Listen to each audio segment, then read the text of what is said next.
Ugh.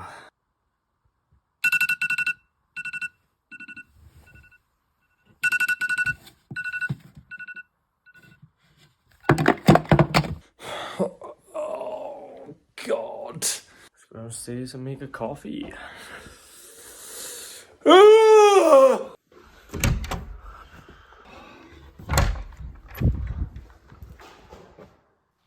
What the fuck? Can't someone get peace in the £1 million mansion? Is no one allowed peace? Segment.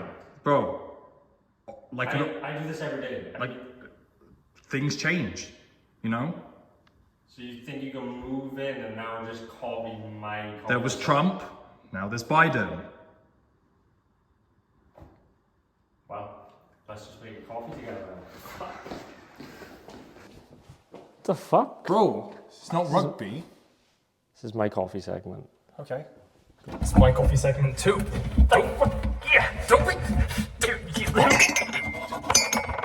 Give me my fucking coffee. My mornings are usually filled with bliss. Today, it is filled with stress. Why are you stealing my coffee show? I usually like to start these mornings and share some value with these people. Well, you could start by telling them that tea's better than coffee. What value do you have to provide today? Tell them your value. Don't let me get in the way. Well, what was your plan? Because you was going to do the coffee segment if I didn't wake up at the same time as you. Honestly, Miraculously. if you didn't Why was your alarm set at the same time as me? How did... Well, okay, so I've been trying to set my alarm 10 minutes earlier so I can get a quick cheeky wank in before you come down here and start filming this segment. Because there's nothing. But why was you than... filming when you came out to do the coffee segment?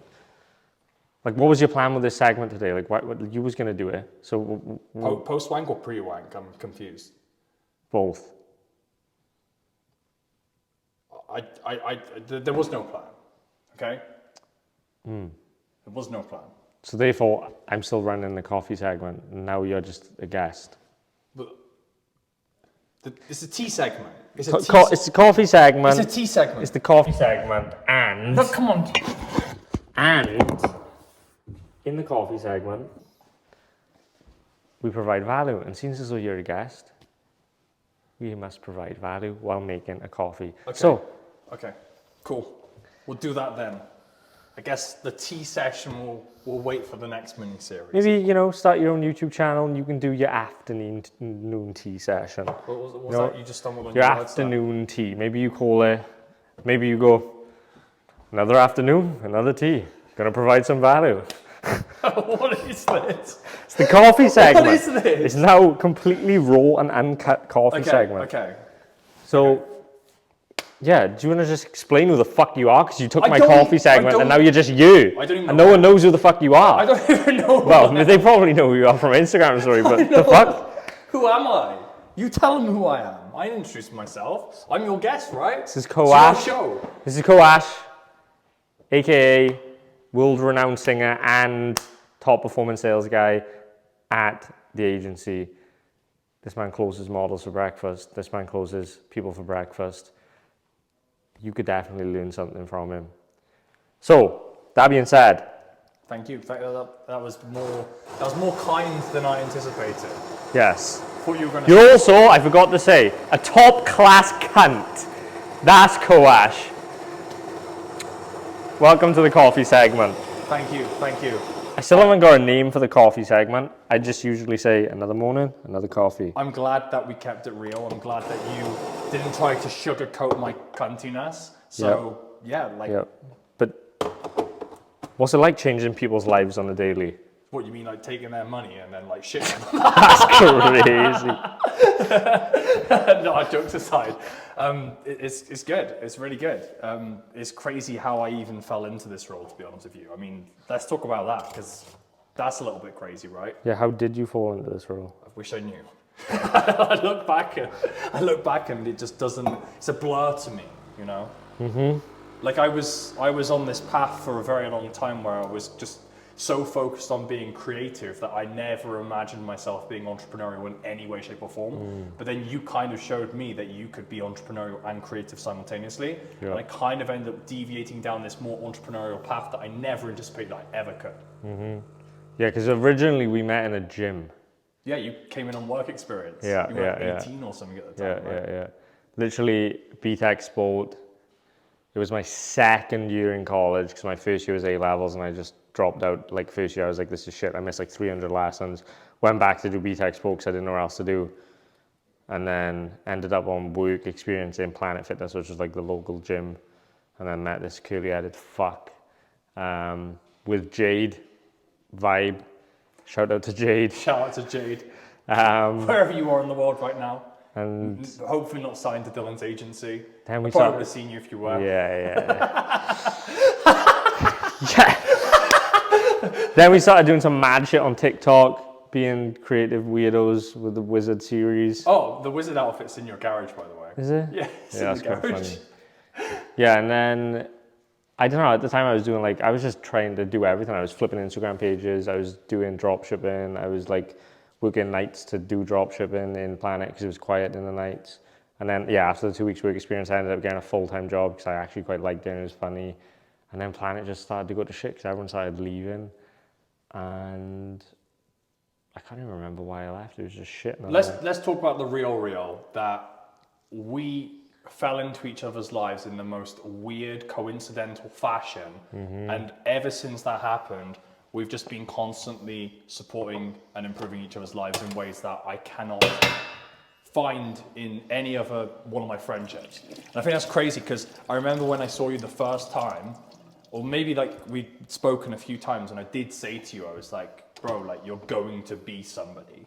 Yeah. And I remember when you were just this kid with dreams talking about trying to do what you're doing now, and now we're here in your £1 million mansion. Yes, fucked. It is fucked. It is fucked. And because it still does also feel like yesterday in a sense. It's been a long ass journey, but it does also still feel like yesterday, which is fucked. How many years ago would it have been that we met?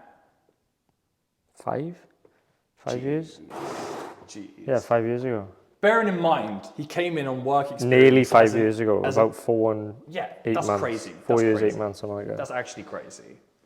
So I guess, we've just kind of been a part of each other's lives since that happened. And I feel like I just fell into that role naturally as part of our friendship. It was always about bettering each other. You always wanted to help me creatively. I was struggling on sort of social media platforms, didn't know how to do anything.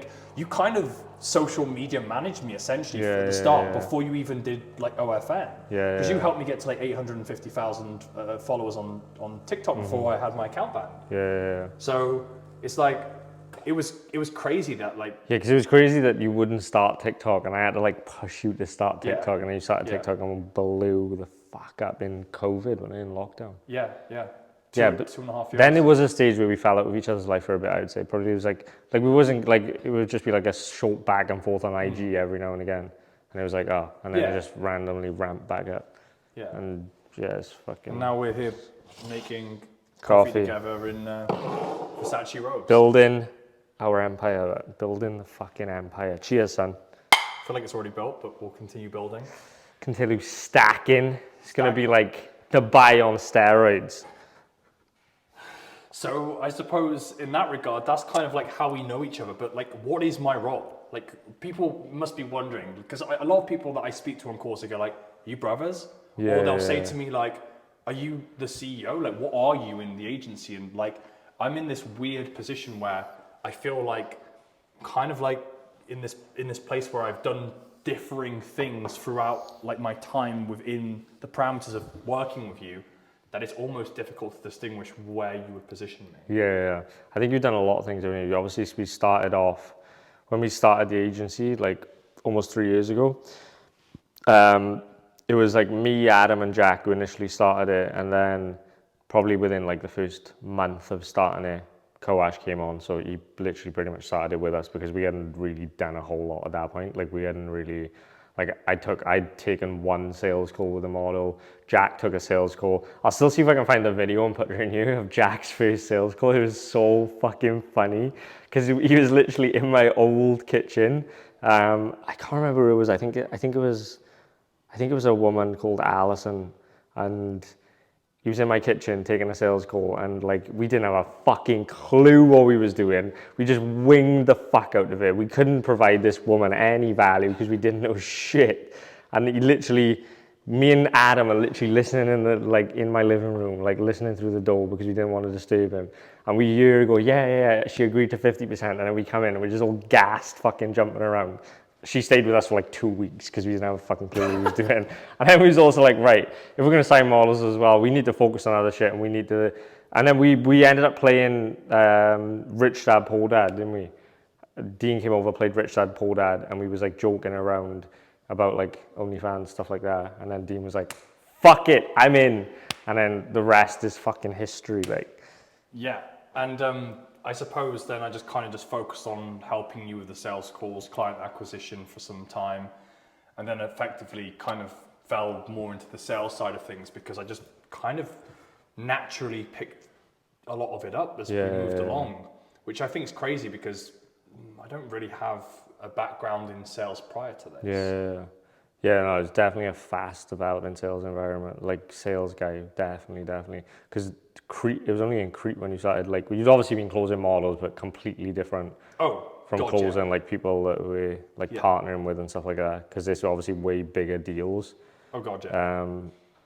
So, yeah, it's a big difference, and he kind of just threw in the deep end. You guys were literally in, like, a villa chilling in the swimming pool, and I was literally throwing at my first deals outside, like high ticket deals outside of the parameters of the agency and the models. And the one thing I will say is signing models, and predominantly females, is so much easier than males. Males, they tend to have a million questions stacked, and they need all these logical frameworks to be presented in front of them for them to even consider the aspect of buying from you. Don't get me wrong, sometimes you get someone who actually doesn't want to play mental gymnastics, but for the most part, a lot of people want to play mental gymnastics. And what do you think about, like, because I think it's about impact, right? Like, our company is about impact, and I think, like, sales is obviously a vital role in that, because without sales, no one would actually be able to experience our service, and nobody would be able to help. We wouldn't be able to help anybody. So, like, obviously, I think sales almost has this, like, stigma around it as, like, ooh, it's sleazy, you're just, like, taking people's money.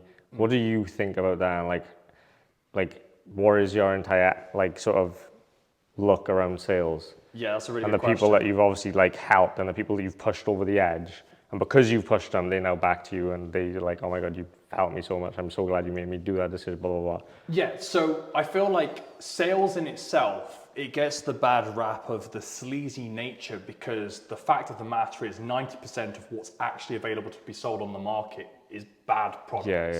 So there are, no one's a stranger to the fact that online there are many bad courses, there's many bad mentorships, there's many scam artists out there, you know? And because there's such a significant amount of that, it impacts people's ability to comprehend what's actually there that's good for them. It's kind of like going around as, I don't know, somebody with morality in a world where everyone's just sleeping around and nobody really cares.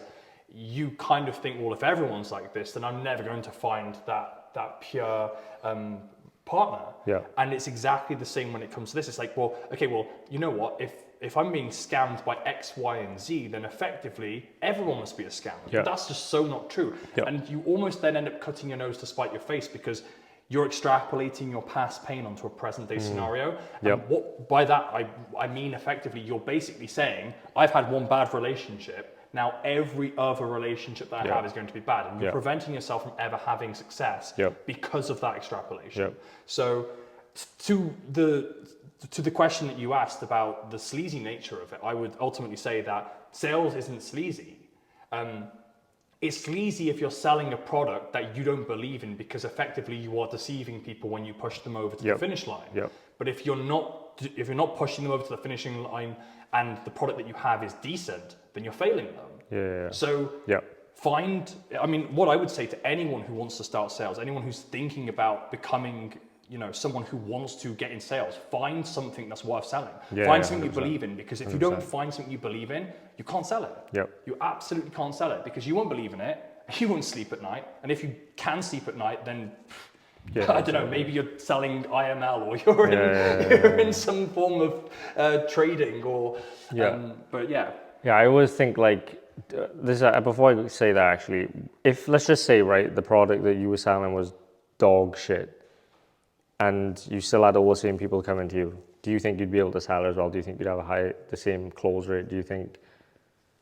I think with what I know now and the information that's been provided to me, that if you're on about like from the standpoint of if I ignored my morality, I wouldn't be able to lean as hard, absolutely not because of my morality, but let's say we're in a hypothetical scenario where we take that away from it, the morality's gone. I think predicated on skill alone, probably, but not as well as I could, because belief is the fundamental driving force of anyone's close rate. And then also I would say having a good product, having someone who's got a good personal brand, having someone who understands their audience, understanding how to target a specific demographic by leveraging content that's relative to your demographic.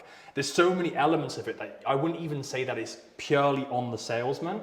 I wouldn't even say it's purely on your sales team. I would say it's integration of the actual brand itself, the person themselves. Yeah, the affinity. And then, of course. And then it would also be the sales team and the synergy between those two moving parts that create the success or failing. Yeah, and do you think like sales is a good position, like high ticket sales, high ticket closing, do you think that's a good position for people that want to make money online to start at as well, potentially?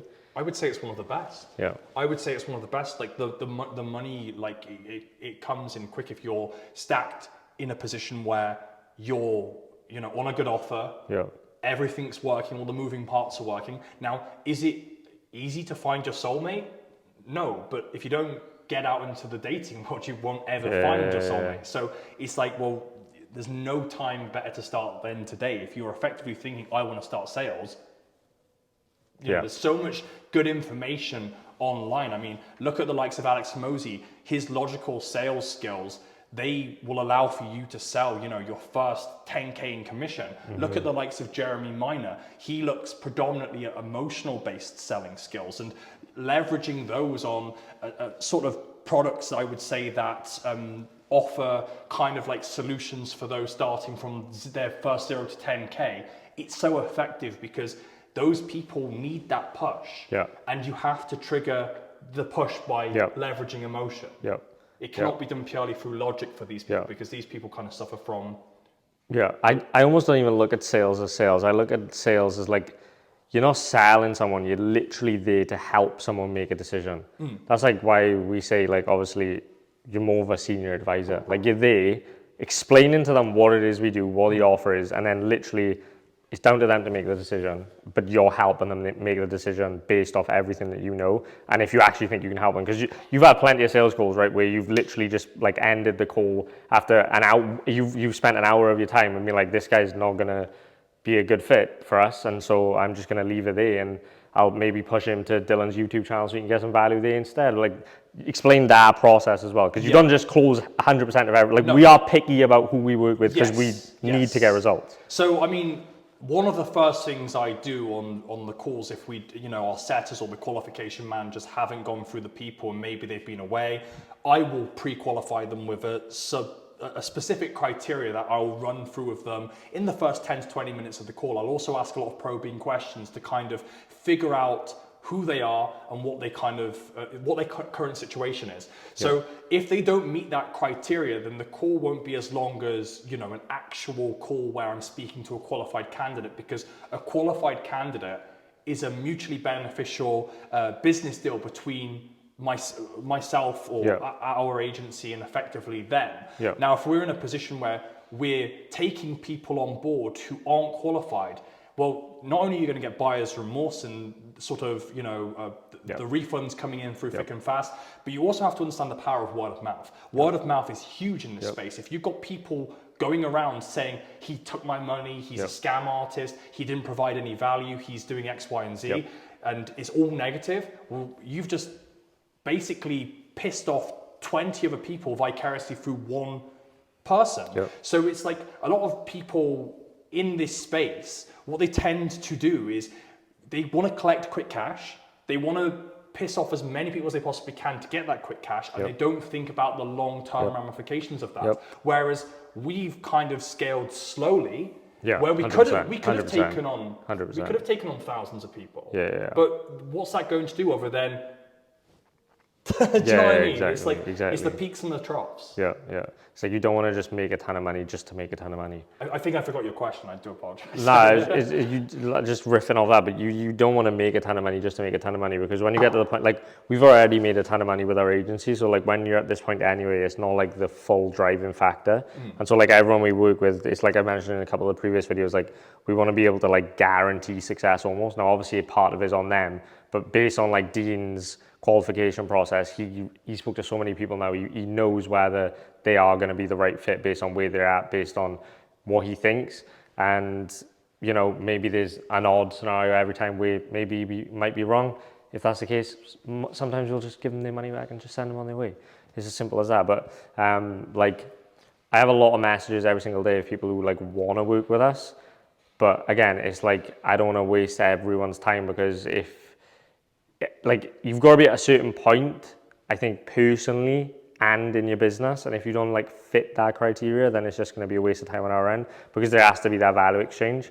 And what do you think about people that say like, oh well, if you can guarantee results and blah blah blah, and like this is the mindset instantly. As soon as someone says this, I'm just like, they're not even qualified. But what do you think about people like, oh, but if you can guarantee results, and if your people that you're working with are making this much money, then why can't you just give it to me for free, and I'll just give you like money once I make money? So my hypothetical to that, and an analogy I use on a lot of people is, can you get into a nightclub without an ID? And if you can you get into there without causing some trouble? Underage drinking, you know, maybe getting with some guy, but you're underage and he doesn't know because you're in the nightclub. The bottom line is, if you let somebody in, then what you're effectively saying is, I'm ready for the chaos. I'm ready for the snakes to come and bite. And we don't want the snakes to come, because if we let somebody in because they don't have their ID, then we've just allowed the snakes to come in. So to that I would say, well, we don't want the snakes to come in, you know? Would you take a Lamborghini off the forecourt, drive it around, and then come back 12 weeks later and be like, you know what, mate, haven't paid a penny for this yet, but I thoroughly enjoyed this car. Didn't work out, but I enjoyed the car.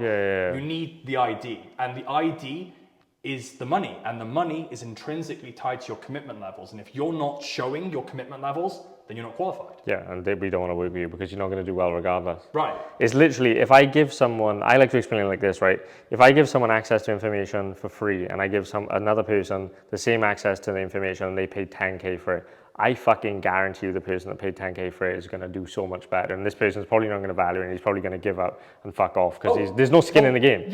Look at the tracking. Look at the tracking that we keep. If you look at everyone who's paid in full, if, like, you know, I'm not going to mention everyone's names just in case, obviously, because I don't really want to give that imbalance. But if you look at all the paid in fulls and the ones who have made the larger commitments, 100%. There's literally, the data is literally. The data is there. You can see it. I've seen it in real time. You know, I can literally say, well, this person's paid in full, therefore they're actually doing better. And the people who've paid more are more committed. And I'm pretty sure they did a scientific study on this. And 100% they did. And I even did it, like, I've even figured out for me, like, when I buy stuff that's like, maybe I'll like, for me it's a bit different, but let's just say like I buy like a program for like $1,000.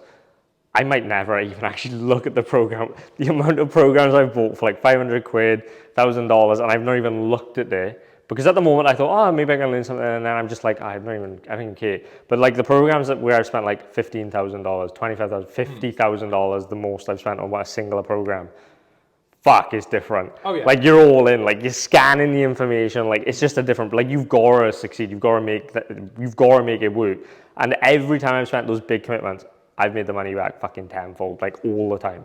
And like those $1,000, $500 I spent in there, they could have been a ton of valuable information in there, but I just didn't value it because I didn't have enough skin in the game. Add something to that. The one thing I wanted to add to that was that when you're saying that you've made those big investments and those big commitments, a lot of people are fearful of making those big investments and those big commitments because they're thinking to themselves, well, I understand X, Y, Z, I know how to do it. They think they know how to do it, but they maybe don't. There's elements of things that they think they know and they don't. You Yeah. spend 50 bags on a program, maybe there's 2 or 3 little tiny breadcrumbs that lead you to making a million more. But people don't realize this. They think, I need the answer to one problem because I don't actually realize I have 100. And that's really scary.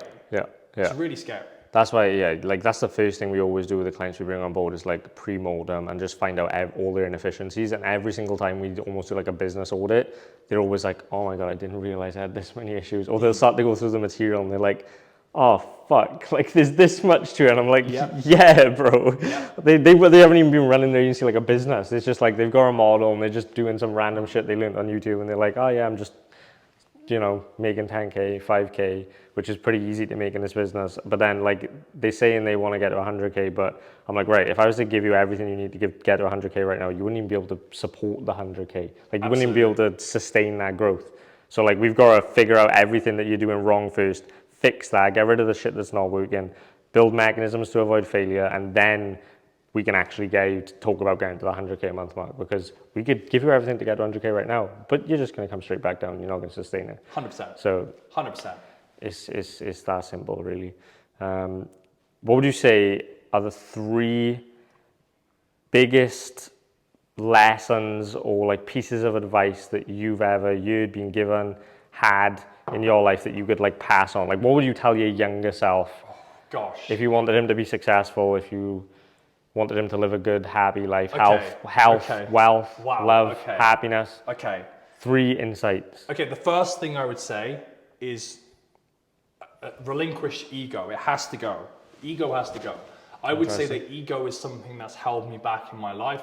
I've kind of upheld myself to this high sense of morality. I would say my values are borderline religious. And I would say that in some capacity, it served me in my intellectual journey, but I would say it's also held me back maybe in my financial journey for some time. And I would say that ego is something that you can die by, but if you die by your ego, you will probably die poor.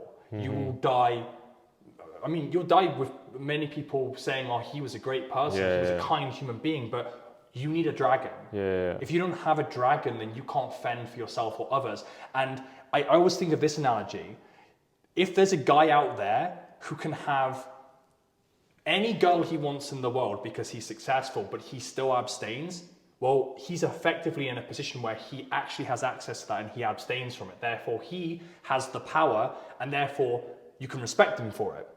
But if you're in a position where you don't have it, because you don't have the skills and you don't have that selection, and you're saying, well, I don't sleep around, mate, you can't. You don't have the selection. So what makes greatness is somebody who's a dragon, someone who has the ability to comprehend the full capacity of all the moving parts, but doesn't allow for that corruption to make him into a bad person. And I feel like a lot of people, they become successful, they become hyper successful and they sleep around, they turn to drugs. A lot of rock stars, entrepreneurs, they turn to another vice to try to cope. And then it puts them in a position where they, effectively lose. Because I think it's because you always thought money was the answer or fame was the answer. And then once you actually get it and you've got like an abundance of it, you're like, oh fuck, I still feel the same, or I'm still unhappy. And then you turn to the other things, because again, that's why I say you always need to work on personal development harder than anything, because when you get it, you can actually enjoy those moments. But if you're not personally developing, you get it and you think that was it, especially if you get it fast as well, it's almost a curse. Like people think they want to get rich quick, but I fucking promise you probably wouldn't want to get rich quick. Sorry, I'm just having flashbacks to kind of like you.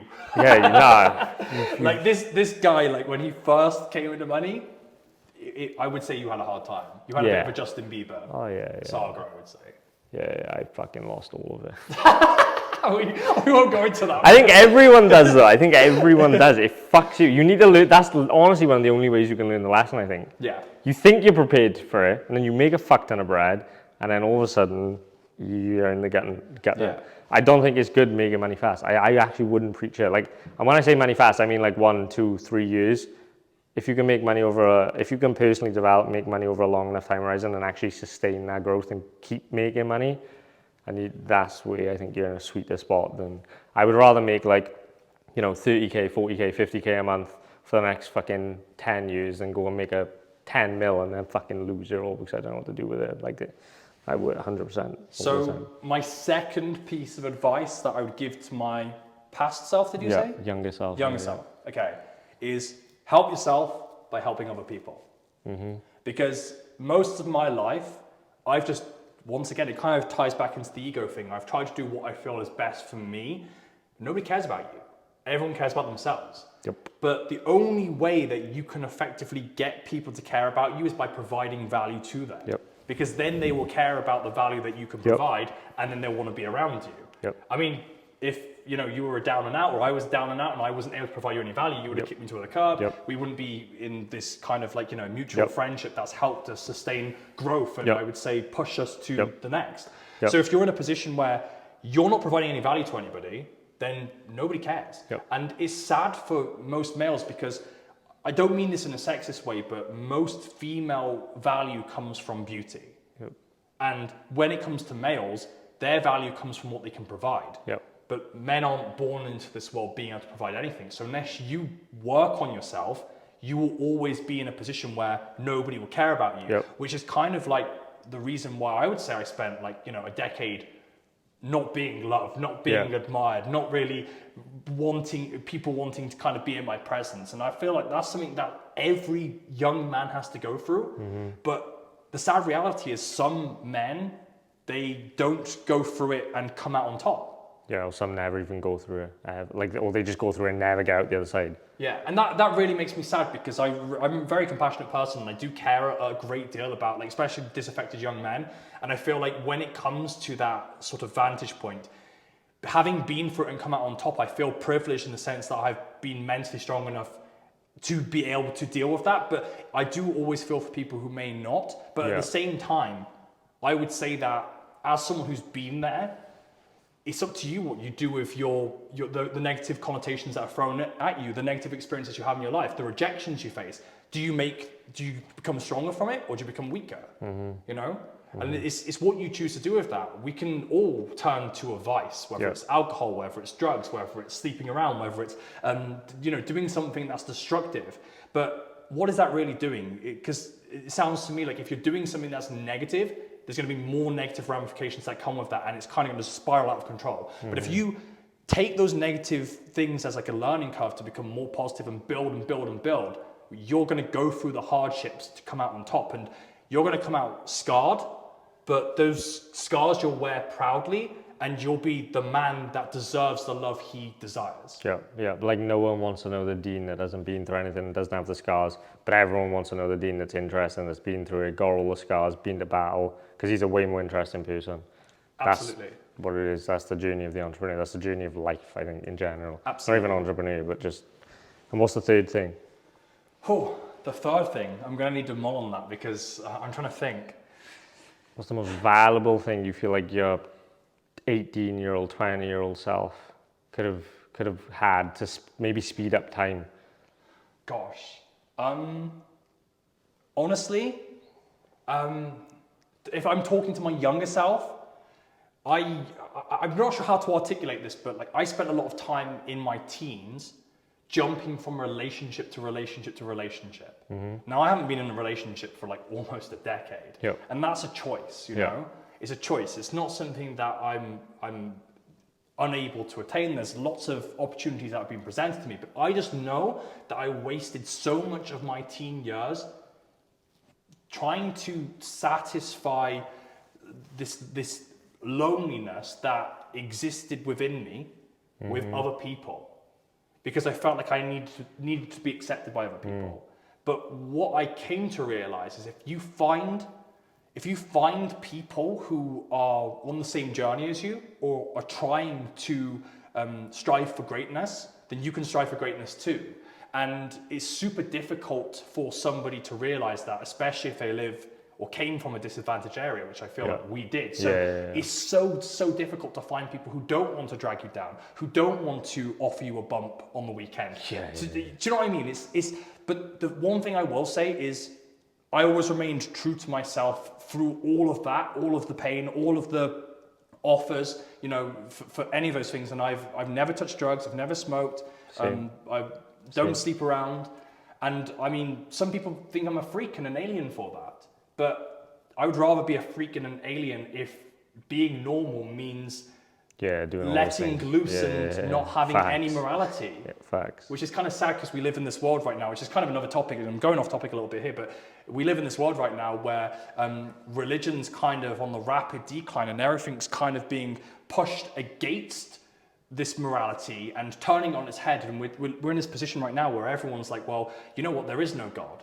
We have all these fake idols that we idolize in, you know, the music industry and these actors. But the sad reality is the further we move towards the idolizing of these false idols, the further we move from what's intrinsically tied to what we actually want from each other as human beings. Yep. And it's so sad because most girls don't realize this, most guys don't realize this, and there's just this horrible divide between both genders that's just perpetuating as time moves on. And I think it's so sad because out there in the world, there are males who understand this and see it, and there's obviously females who understand it and see it, but I would say they're becoming rarer to find. And I would probably say that's another reason why I have abstained from being in a relationship for so long, because I kind of understand everything for what it is. And it's like, I don't really want to be in a position where I settle for something when I know my worth. Yeah. So what would you say to the people watching this that were in a similar, that find themselves right now in the similar position that you was in when you was 20, you know, jumping from relationship to relationship? But like, what advice would you give to them to like go and like maybe find that one person or that group that they fit into, or to just go and find those people that can help them up so they're not so lonely on their journey? Maybe they do need to cut all their friends, but they can find that one person and that's all. Like, how would you? Okay. It's just making me think about things. So I suppose, I don't know if you remember this, but I used to always post on my story on Instagram, and I used to always post like kind of like snippets of stuff just to help people out around me, because I felt like my area and the people around me were all kind of troubled. And I just love people so much to the point where I just wanted to help them. But like, what I realized is you can't help everybody. And it's so sad because I wish I could just click my finger and be like, you don't take drugs anymore. Your life's on check. You're heading to where you want to go. You're making your family proud. But it doesn't work like that. So it was really painful for me to have to separate myself from that, because I felt like I was going to help everyone. But I also think that's very egocentric of me, because once again, it's not me or any one person who can do it. I would say it's something that you have the ability to do within yourself as a human being. I mean, what are the statistics of becoming a human being and coming into existence? It's like 1 trillion. More than that. More than that. It's like crazy. The fact that we're here now having this conversation is a miraculous act within itself. It's fucked. And for us to kind of like not acknowledge that and then spend our lives wasting it, not doing greater good for this miraculous society of, because I see us as a tree. We're all leaves on the same tree. And if you're wilting away, you're killing our tree. And that's the way I see our society. So if you're taking drugs and you're going out, you're sleeping around on the weekend, and you're smoking, you're doing all these things that are destroying your health, then you're wilting our tree. We're all one. And like, if we're not doing things to better each other, that's why I feel like influence is so powerful. And like, you can do things to destroy yourself, but in turn destroy society. So we have to kind of like all water the same tree, because we are the tree, you know. But I'm sorry, I'm no. I think that's why I'm on this content journey, because I do want to get attention. I do want influence, just because I feel like that I could make an impact. Well, regardless of how big or small it is, I think I 100% believe you already are making an impact. I mean, I speak to people on a daily basis, and they idolize you, they love you, and the thing is, like, I can honestly say to those people that the person that they think they know is the person that I actually know. I love this guy. Like, you are like a brother to me. Like 100%. 100%. Yeah. But like, I genuinely feel that the person that they're seeing is that. And it's the reason why I can sell you. It's the reason why I can help these people, because I know that when they come to you, I'm putting them in the hands of someone who will lead them to the wishes that they desire. So long as they're qualified. If they're unqualified, like you said, you can't help everyone. Right. Exactly. It's exactly. gels. It's funny how you can't help Yeah, them say, not you can't everyone. help them in Yeah, real life. exactly. Not everyone gels. Not everyone's meant to. It comes full circle. It all comes full circle. Why do you think it was when you was 20, you was sleeping around? Like why not sleeping around, but like jumping from relationship to relationship? Like, why do you think you did that? Like, do you think it was like trauma, generational trauma? Like, Okay. what do you think what was the actual reason? So just to clarify this, and I know this is going to fry a lot of people's brains, but I'm actually a virgin. Now, I know that's a brash thing to put out there on a thing, but I come from a very religious background. So like my dad, he's Muslim, my mum, she is Christian, and effectively I would say that from their upbringing, I've been kind of on the understanding of the spiritual nature and the morality of everything. So has there been opportunities in my life where I could have shed that? Absolutely, but I chose not to because I'm kind of in this position where I feel like, once again, I can see everything for what it is. And when my time comes, it will be on my terms, not on someone else's. I don't have any reason to just throw it away. I don't have any reason. And you could make the argument, well, why don't you? You know, you work with all these girls, you do that. It's like, well, I don't. I respect everyone to the point where I wouldn't want to have a fleeting moment with somebody and degrade myself and degrade them simultaneously to the point where we both become a fleeting moment that satisfies each other for momentary pleasure. So I guess to answer your question, I feel like it was to satisfy the loneliness probably within myself, because I feel like I needed some sort of connection and acceptance, because I've always felt like a lonely soul. And I feel like when I was in a relationship, even if I knew that that person wasn't on my intellectual wavelength, or they didn't understand me, or they were in a position where they didn't think it was a good fit because maybe I wasn't providing them the essential ingredients to what their parameters of a relationship was, I'm still in a position where I was with somebody who accepted me to some capacity. Yeah. And do you think you've always had that awareness? Like, if you actually really had to look back, because I don't think I always had the awareness, but I think I always knew, which I don't know if everyone feels like this, but I always knew that I was meant for something like greater. Like, always, like even when I was as young as fuck, like 3 years old, like I always knew there was something I would do that would like be like crazy. And I knew that like, it's almost like that kid looking up at the stars moment, like knowing that there's more there for him. I always knew that, I just didn't know what. And I think I lost it when I was like 16, 17, like 15 to 17, I think I actually just lost it completely. Because I always thought, like, wherever it was, like when I was doing athletics, I always thought, right, like when I was in athletics, I'm going to be an Olympic champion, I'm going to be like world record holder, I'm going to be best I ever was. That didn't pan out. And then after that, I think I almost lost to them, plus the programming from school of like going to get a job. So then there was like a 3-year period where I was like, fuck, I'm just going to go and be a physiotherapist. And then somehow, luckily, it came back when I was like 18, when I saw an Alex Becker video, and then it came back. But do you think you've always had a level of awareness? Do you think it was always the same for you? Yeah, so I've always had a level of awareness, but I want to give you my stance on what you just said there, because you said, luckily it came back. To me, it's not luck. Okay. So to me, the very fiber of your existence comes down to, I would say, like varying degrees of things that have happened to you to kind of make you into who you are. And I would say that the energy in the universe has just put you back on the path that you were meant to be on.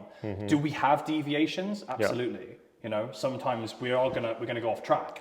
But if you are what I would say is someone who wants to make the tree flourish, then you will be fed the water that you're meant to be fed. If you're somebody who isn't wanting to make the tree flourish and you are one of the leaves, you will fall off the tree and you will no longer exist on the tree.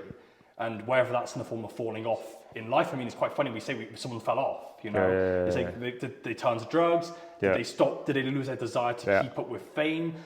They fell off. They fell off the branch. They're no longer an existing entity on the tree of life. So you continued because you were fed from the best soil, because you were cultivated from, well, whatever happened to you, you know? Your desire to make the world flourish, your desire to make the tree flourish. Yeah, I think if there's a pure intention behind the thing you want, like if there's a pure intention behind the reason you want to get money, XYZ, it might be slower to get there, but I think when you do get there, it will be like way better, if that makes sense. 100%, 100%. Like if you're in a position where you're trying to get money because you're just wanting to get money, even if it's just because you want to help your family out, I don't think that's a good enough reason. You need to be looking to change the world in some capacity. Now, I don't mean in a grandiose way where we say like, well, you know what, you can become a president or you can become someone who becomes a multi-millionaire and donates millions to charities. That doesn't have to be how you change the world. Changing the world could be doing something for your local community that impacts that community in a positive way and helps that tree flourish. The world cannot turn if everyone's in the top 1%. The world can't turn if everybody's striving for the same goals. That's what makes us so fascinating. We're all individuals on this tree of life, and we're effectively heading all towards the same goal, but different. And I think that's beautiful. I think that's we you know, I have nothing but respect for the firefighters in our local community. I have nothing but respect for the people who choose to sacrifice their life to become you know, doctors. I don't think that anyone is better because they have more materialistic, you know, things within their lives, more money, more XYZ, whatever you wish to place within those parameters. Everybody, if they're heading towards a greater goal, is a wonderful human being. And if you're obviously not heading towards a greater goal, well, I have to ask why. But I mean, there's all sorts of factors as to why people don't. Yeah, and do you think that greater goal doesn't have to be something like grandiose, like what we're almost going for? Like it can just be, the greater goal for some people can just be to, work a regular job that, like for example, a firefighter, a respectable job, and maybe his entire goal, his entire life was just to have a really amazing family and be the best dad he could ever be. That's a good enough goal for some people. 100%. I mean, like quick, like sort of backstory on my dad, for example, like he came from nothing.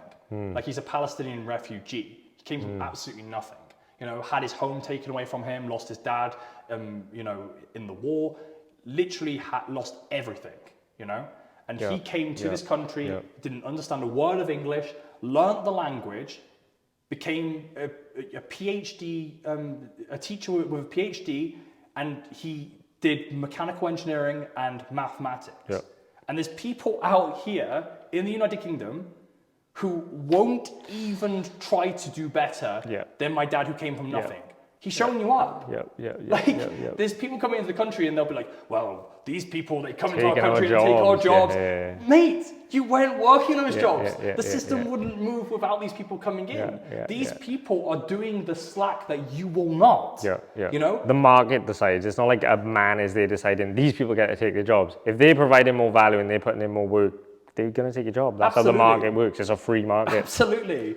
And at the end of the day, these people that are complaining about that are the same people that go to their local Indian on a Friday, their local Chinese on a Saturday, and they eat the delicacies or they eat food that is in their cupboards that maybe perhaps says it's made in India, or they wear clothes that are made in India or made in China. So it's like, it's selective. It's like, well, I won't do it. They pick and choose. It's an scapegoat. It's literally just a scapegoat for them to feel better about themselves in the moment. So many people, like they don't actually want to do better for themselves. They don't actually want to go and find out how they can create more value in society. So therefore they just put it off, and to give themselves a mental clarity, they're just like, they're stealing our jobs. That's why I can't do it. And they just give a bullshit excuse.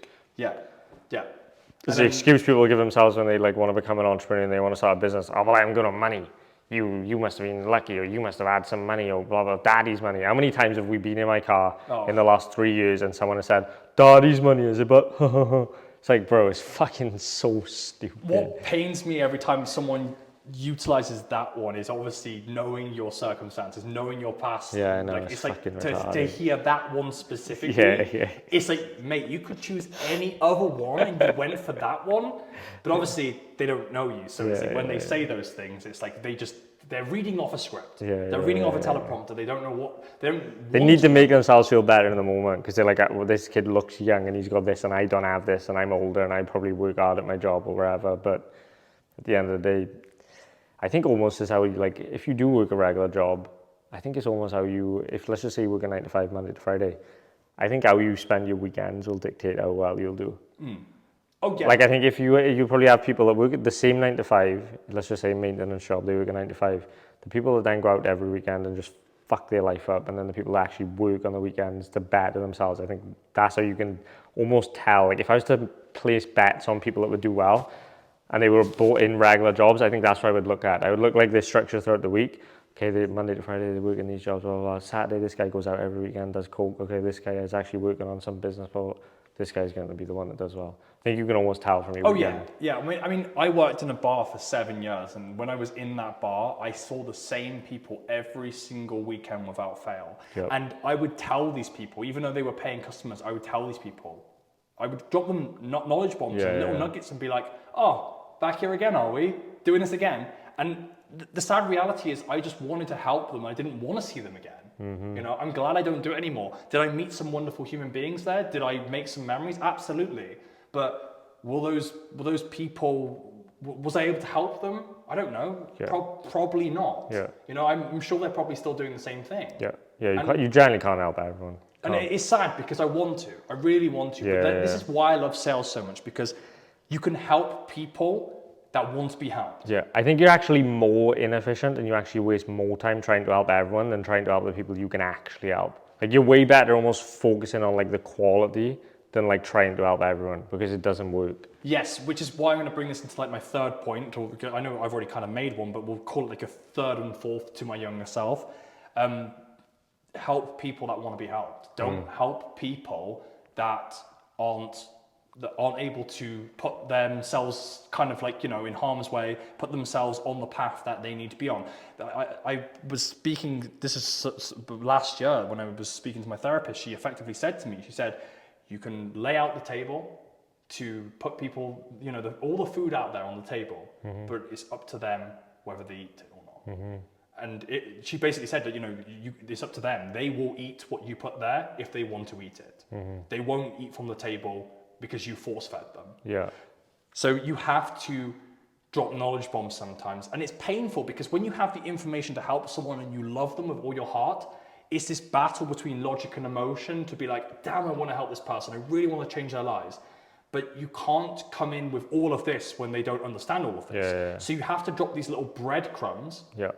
And they will eat them kind of like, you know, a fish jumping up when you're feeding them, the sprinkles. Very and then slow. Very slowly, you'll fatten them up to the point where they're like, gobble, gobble. Yeah. I know I said a little. But still, even at that point, there's tons of people that still, even if you do everything you can, it just will never happen for them. Like, sometimes it's just too far gone.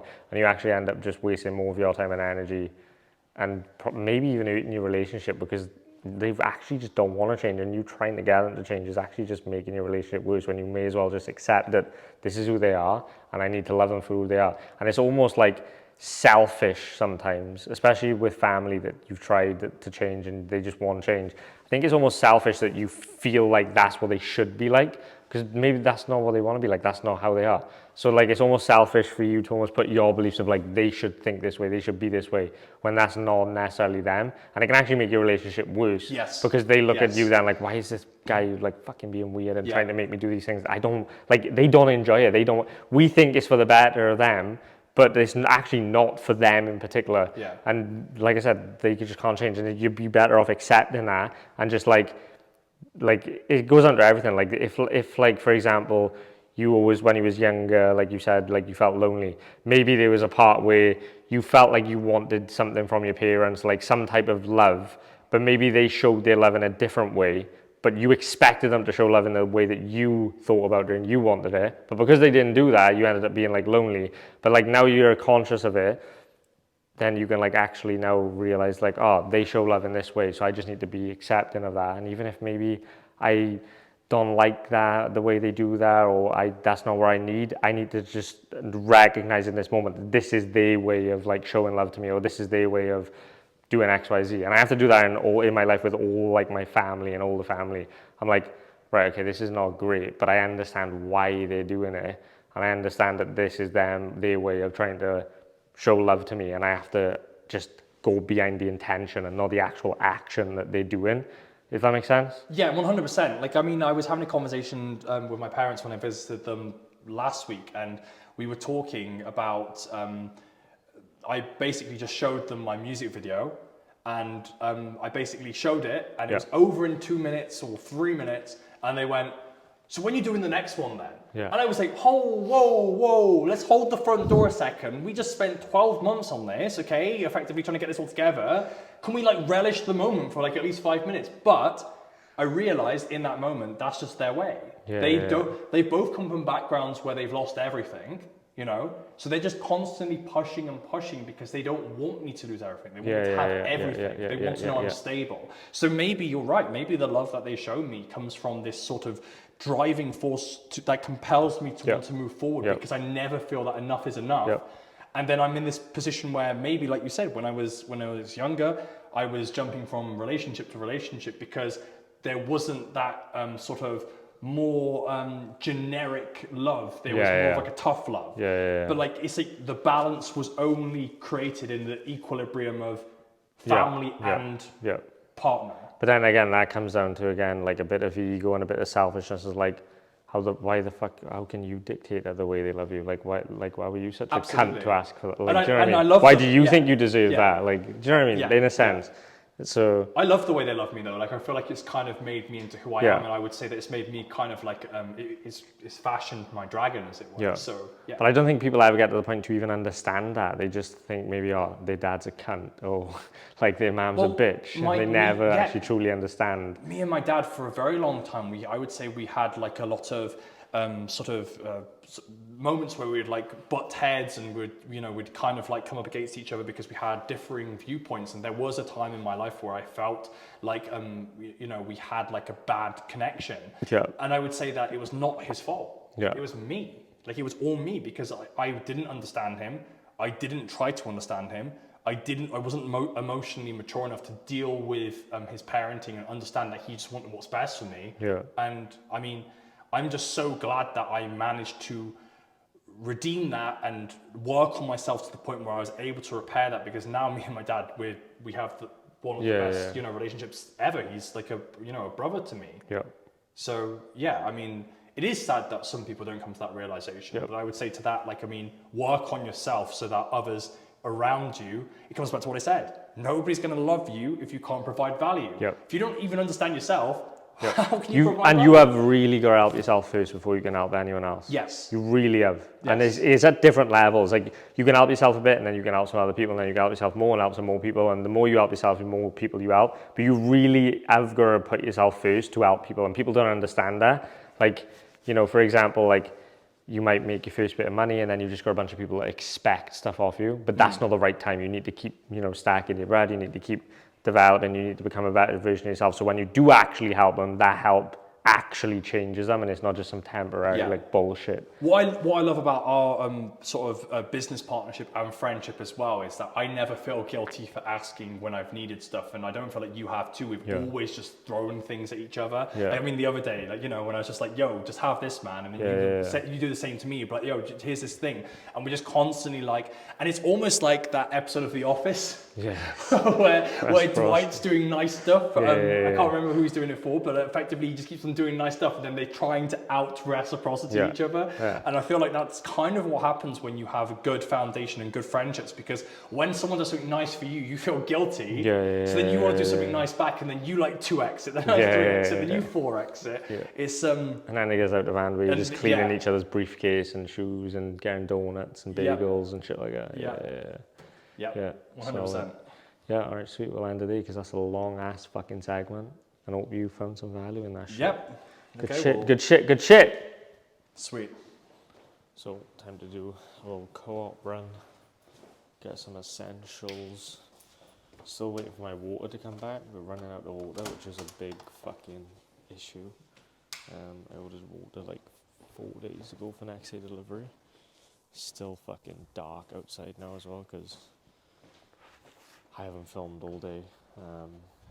Woke up this morning early as fuck. Like, I don't even know, like 5 a.m. I think. Made a coffee and then just had the most active morning ever working. It is fucking freezing. Oh my god. Got a key? Yeah. Oh, fuck it. I love how you keep on forgetting. Fuck. Holy shit, bro. Oh my Nah, this is God. different. Holy. This is fucked. This is fucked. This is fucked. Holy fucking shit. Oh my fucking God, it's freezing.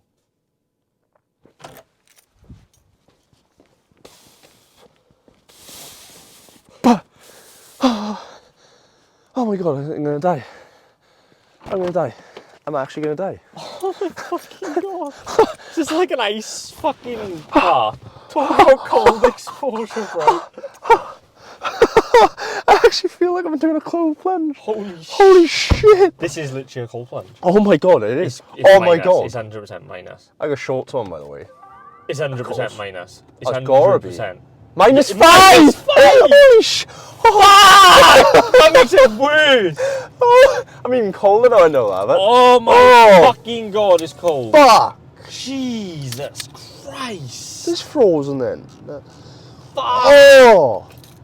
Oh my fucking God. Oh my fucking God. We're such fucking pussies. Oh my God, it's frosted. Oh, I can't put my back down on the fucking seat. It's fucking freezing. Car, please warm up. Oh! Just sit here on 5,000 revs, but Drivetrain. full performance not available. What the fuck happened What there? the fuck's happening? What's a drivetrain? Fuck knows, everything's going wrong with my car, so fuck the look. Oh, at least you can see out the camera. It's frost.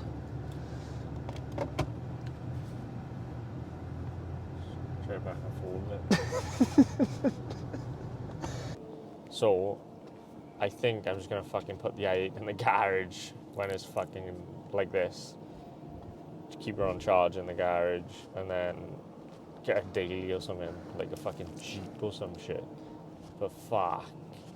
Glad I didn't fucking buy a fucking Lamborghini in September when I was gonna buy a fucking Huracan.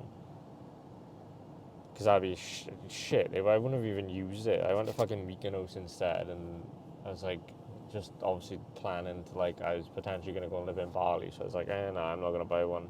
So I was literally just gonna buy it to buy it. And like I said, I really don't give a fuck. Like, I really don't care. I thought it'd be good for content and stuff, because it's like, it's a good hook for videos and shit. So that was literally the only reason I was gonna buy it, is for like a marketing expense, kind of like the i8. Like, I just wrote my i8 off as a marketing expense, and so like, yeah, I'm glad I didn't buy it, because it's actually too cold. Like, the UK's fucked in the winter. Like, this is the coldest winter I remember.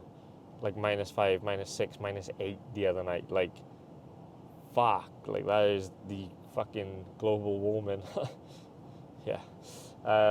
Climate change. Yeah. But yeah, fucking absolutely freezing you. Heated seats are phenomenal, but the rest of the car's so cold. Once heating comes on, it's taking ages for the heating to kick in, which is strange. I think it's that cold. But I've got a couple issues popping up in my i8 as well, which I've never had issues with this car, but I've had a drivetrain issue pop up, a battery issue pop up, front brake pads, front brake discs. So I've got a ton of fucking repairs to do. I don't know how expensive it's going to be, but it is what it is. And yeah, I think I might just get a daily. Like, I might actually buy a Jeep, like a Jeep, because I think they're fucking sick. We drove them in Mykonos and they were class, so I might buy a Jeep. I don't know, but I might look to get just a daily, like nothing too crazy, just something like chill. But yeah, that's where we're at. We were on the way to go co-op, and yeah, good segment this morning with Koash. And since that segment took so long, like, it was really good and really insightful, but because it was like an hour, like, and the start of it took a bit to film as well. It was probably like an hour 30 total. Because of that, I was like, oh fuck, I need to just go and get some work done. So I've literally just been working for the rest of the day. And bro, like, we get maybe 6-7 hours of sunlight in the UK right now. And so, like, before I know it, I was like, fucking hell, the sun's down again. And I had just worked for 6 hours. I haven't eaten all day. And I'm like, right, let's go do a co-op run. I'll pick up the camera again, start recording. But I also didn't want to make this day too long because that first segment was so long. I was like, I'll just get to work now for the next 6-7 hours, get my head down, and then when the time's right, I'll pick back up the camera. But I do need to get this video uploaded today as well. So yeah, I'll try and like cut it short. But yeah, go to the co-op, do a little co-op run, and we'll go from there. Fuck, my hands are freezing. Bro, I'm cold as fuck. Like, I've actually, like, I can't feel my knees. Crazy, like. I actually don't remember the UK being this cold in winter. That's crazy. Oh shit, it's even frost on his hill. That's what I'm saying. Like. You're in the mud if we have snow, mind. I know. I'm getting up, I could fucking... Oh, we're fucked. Oh, we're That's why I'm just going to keep it in the garage. I think we will have snow. Yeah. We had it a bit the other day. -4 is crazy. Yeah, no, it was -5. It's only -4 Holy because the cars shit. heated up a bit. Probably -6 outside.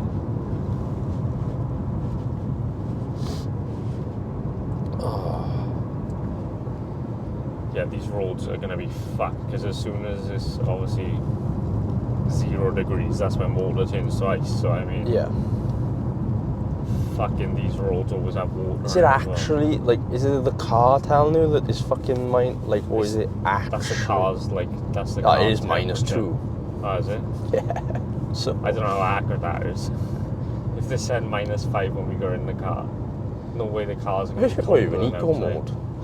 Huh? You have an eco mode. No, just comfort mode. Oh, right. These fucking roads are fucked. Oh. Holy shit.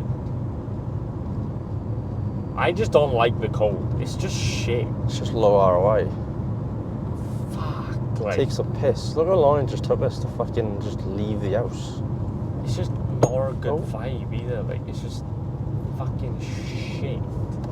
But I didn't even want to get out of bed today, so it was fucking freezing. I just like literally stayed in my bed for like an hour under the covers on my fucking phone working, and then decided to get up and film, and then did the fucking segment with Koash. I was up at like fucking 4 a.m. like just in bed lying there 'cause it was freezing. I should have put the heating on. Yeah, but to put the eating on bed, you gotta get out of bed. Yeah, I know, exactly. That's why I didn't. I'm a bitch when it comes to the cold, I can't lie. I can't feel my hands. Fucking people that do ice baths are fucking off their head, in my opinion. Why? Promise, it's not that deep, bro.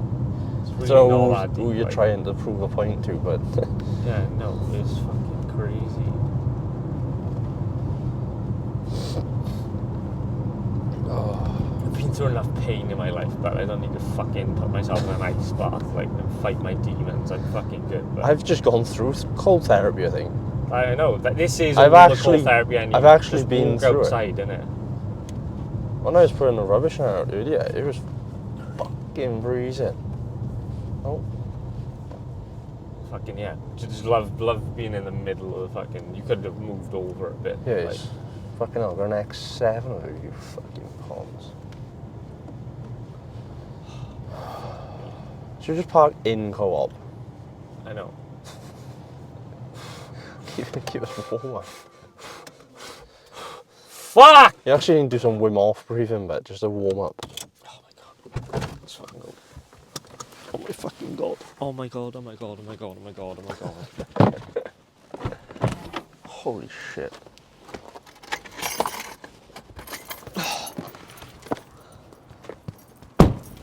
Oh my god, bro. This is Look at that. ridiculous. So that's the windscreen wash, like.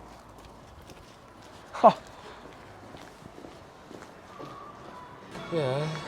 Thought so. Holy shit. Let me just stay in here for a bit. It's too cold. It's fine. Need to upgrade my fucking walls. Oh, I am active as fuck, man. Look at this, but come and have a look at these fucking bases. 2 accounts in the clan. We got a maxed Town Hall 15. Look how fucking active we are. Look at the troops. People's fucking troops. Have a fucking whiff of that. Have an absolute whiff. Other one. Nearly max 13. Peep the troops. Big whiff. Fully fucking active. If you want to join the best clan in the world, there it is, but Simp Destroyers. Get active. We're in war right now. Look at this. 30v30 in war right now. Obviously going to get a dub. So yeah, make sure you join. Either DM me on Instagram the word clash, or just it's private, so you're going to have to request to join and maybe we'll accept you if you're not gay. All right, yeah, to the next segment. Can you hear me now? Yeah, what's good, bro? Oh, sorry, man. Fucking wasn't working, yeah. No worries, brother, no worries. Where you at in the world right now? Australia? Yeah, we're in the Philippines. In the UK, bro. Fucking freezing. It's like -7 outside. It's not a vibe. It's like 33 here. Yeah, that's fuck. It's fucking hot. Yeah, that's crazy. So yeah, tell me a little bit about your agency and like where you think I could help. So, I used to do like huge numbers, you know, we're doing like 150 to 1,000 a month, just with like.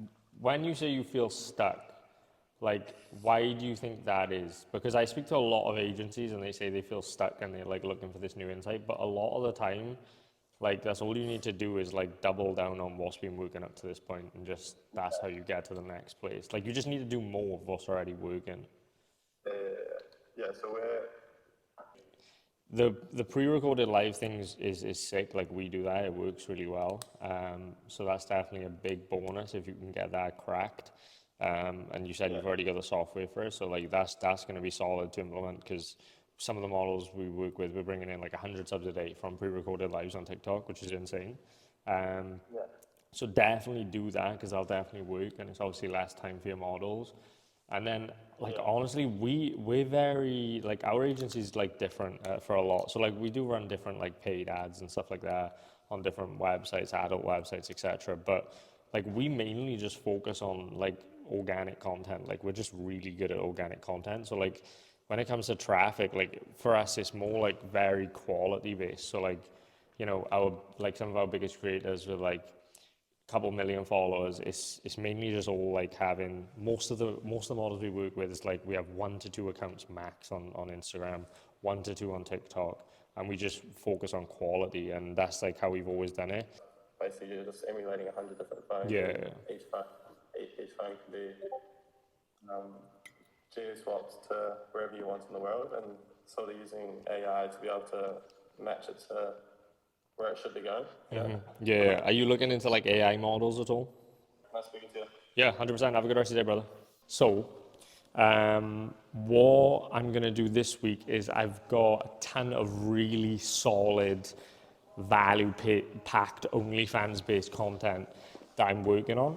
And that's going to be like just straight, you know, like easily digestible, like 10, 15-minute videos solely based on a specific topic. Maybe, you know, it's TikTok marketing, maybe it's Reels marketing, maybe it's paid traffic, wherever it is, right? Client acquisition, specifics on client acquisition, like cold outbound, right? And so stay tuned for that post notice on because I'm going to drop probably like 1 to 2 videos this week on like just straight OFM based stuff.